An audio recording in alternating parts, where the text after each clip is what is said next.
こんにちは。2月26日のボイド特集の時間です。取り上げるのは統合後初回となった151と30です。まずは、結果がこちらです。わずか118メガのポイント差で30が勝利しました。かなりの接戦ですが、151は統合後の初戦を落としてしまいました。では、今回の目次です。基礎数値をいつも通り簡単に確認します。注目同盟については、ランキングのみ確認します。そして、ボイド当日の戦いの詳細を確認し、最後に今回はコメント一言だけ述べさせていただきます。そして、最初にご報告ですが、今回はボイド結果のまとめは、動画としては作成予定がありません。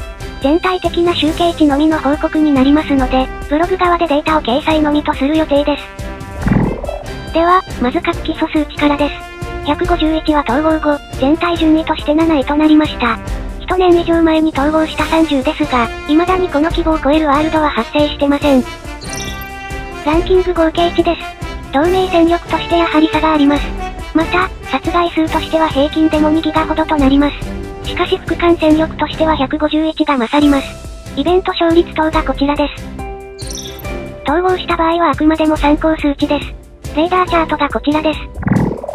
同盟戦力や個人戦力を中心に30が大きいです。同盟戦力を順番に並べたものがこちらです。NUX3 の7ギガは流行り圧倒しています。しかし統合したホズは 5.3 ギガで全体でも6位になりました。しかし、3位、4位は30が続きます。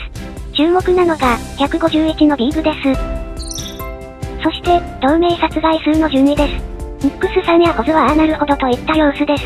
しかし、ビーグがここで3番手となります。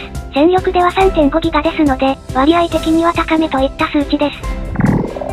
そして、当日朝9時時点のポイント差がこちらです。151が統合の勢いにより、2ギガほど有利な状態でキルフェーズ突入です。先に同盟のランキング推移を確認します。ホズとNUX3がポイントを争います。お互い順位を入れ替えながら、徐々に伸びます。それに追奨するのはビーグです。23時頃、ビーグが一度2位に順位を伸ばします。NUX3も同時に獲得しますので、この同盟間で大規模な戦闘があったのでしょう。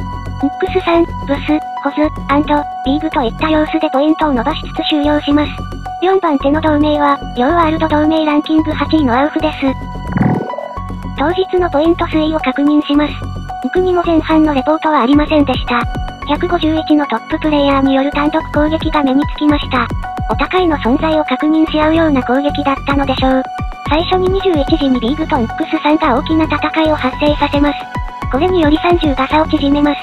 次に23時前に2回ほど大きな戦いがあり、次はビーグが勝利し、差を広げます。その約30分後、再度NUX3による攻撃は、ホズに対して行われます。これが成功し、差は縮まります。0時過ぎのホズの攻撃が失敗します。じりじり差を縮めながら夜中3時頃、NUX3の攻撃により、ついに30が逆転に成功します。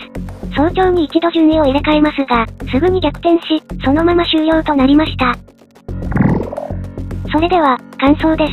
非常にいい戦いをしており、データを客観的に見るだけでは、勝因や敗因は語れる能力が私にはありませんでした。次にもう一度勝負をすれば、どちらが勝つかもわからないといった印象です。なので、感想としては一つだけとなります。151は統合後初回ですが、善戦しました。しかし、統合後初回の敗退は荒れてしまう場合があります。32ポイントの奪い合いで拮抗できるワールドは少数です。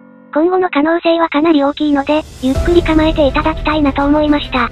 また、ビーグがとても良い働きをしました。次回の対戦も楽しみです。それでは、短めですが今回の動画はここまでとします。ご視聴ありがとうございました。